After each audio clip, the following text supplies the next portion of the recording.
Good morning, everyone. And a very, very warm welcome to Lambeth Palace. I'm delighted that we're able to welcome you to our modest home here, but particularly delighted by the solidarity that has been shown in this morning's walk, which I think has been a memorable experience. And like all of you, I'm sure I'm very, very grateful for those from other Christian churches and other faith communities who have so generously joined us this morning to witness together.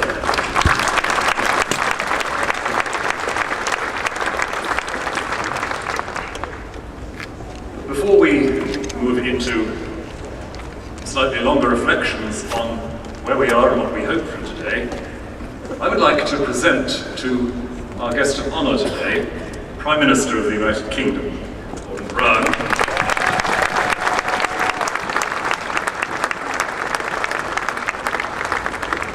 A letter which I have written expressing something of the Anglican Communion's resolution on the subject of the Millennium Development Goals in the light of the many meetings and statements over the last few years which have sought to express our commitment to the goals which have been defined by the world's governments, goals which have been generously and faithfully supported by the Prime Minister and others here, and which we believe today will help take forward still further. Prime Minister, on behalf of all of us,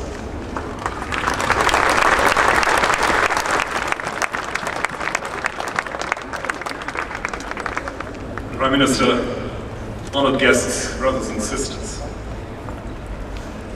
One of the greatest paradoxes of the world we live in today is that in many ways the world seems to be smaller than ever it was, and yet the divisions between people in the world are larger than they have ever been. Communications means that now we know straight away the sufferings and the needs of people on the other side of the world, and yet the gulf seems to grow deeper all the time.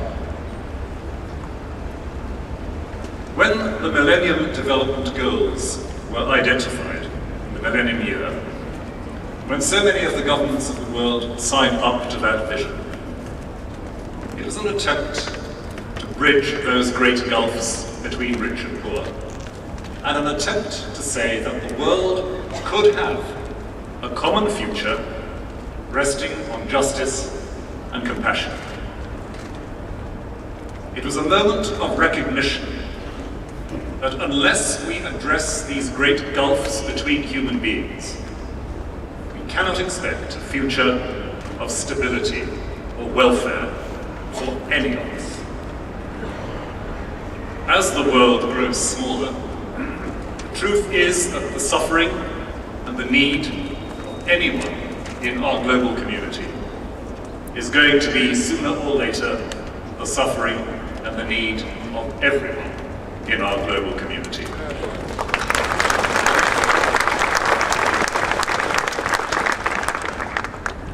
This is not and should not be a surprise for those of us who hold the Christian faith, who have believed for 2,000 years that when one part of the body suffers, all suffer.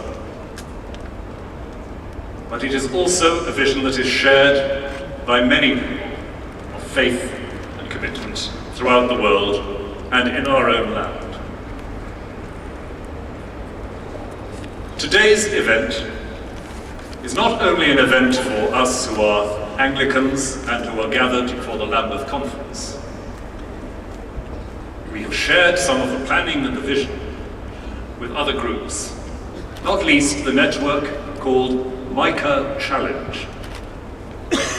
This international network of Christians concerned about development issues rests upon the vision defined by the prophet Micah in the Hebrew Scriptures.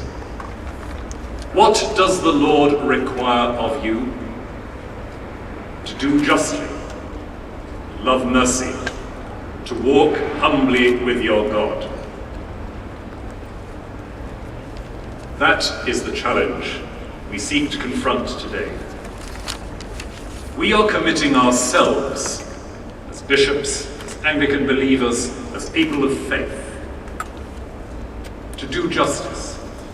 That is, to seek systems in our world that will give to each person what they deserve in the eyes of God, not what they deserve because of their prosperity or success, but what they deserve because they are made in God's image and demand our respect, our love, and our service without qualification. That is justice.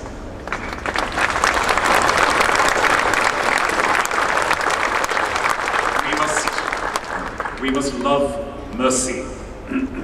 We must be people whose compassion is readily stirred by the suffering of any member of our human family. People who feel that if compassion is not exercised and shared, we all become less human. And we must walk humbly with our God. We must recognize our limitations. We must recognize that we all depend upon a love, a gift, a commitment from God greater than any words can express, which is the energy that sustains our vision. Humility, gratitude, and hope all come together in that recognition. That is the challenge. That is what we seek to face today. That is what we say yes to in our gathering today. And as I introduce the Prime Minister to speak, I want to say that we are gratefully aware of the way in which he and many in our government have continued to make this mica-shaped vision a priority. And we long for our own government to keep up the pressure on governments throughout the world to rise to the challenge that is set before them. We know that the special session of the United Nations in September is going to be a crucial moment for strengthening the resolve of the nations of the world to tackle the Millennium Development Goals. We all know, with sorrow, great regret, how far the achievement of those goals has slipped behind because of all kinds of circumstances. We would want to challenge the leaders of our world to be faithful to the promises they have made, the commitment to the poor, the willingness to do justice, to love mercy, and to walk humbly. And so, Prime Minister, we thank you very, very deeply for your willingness to be with us this morning. It means, I know, a great deal to all who are gathered here. We are grateful for the commitment that you have consistently shown to the Millennium Development Goals. I've been privileged to know a little of how very personally you feel those challenges and how much your own passion is to see these things happen.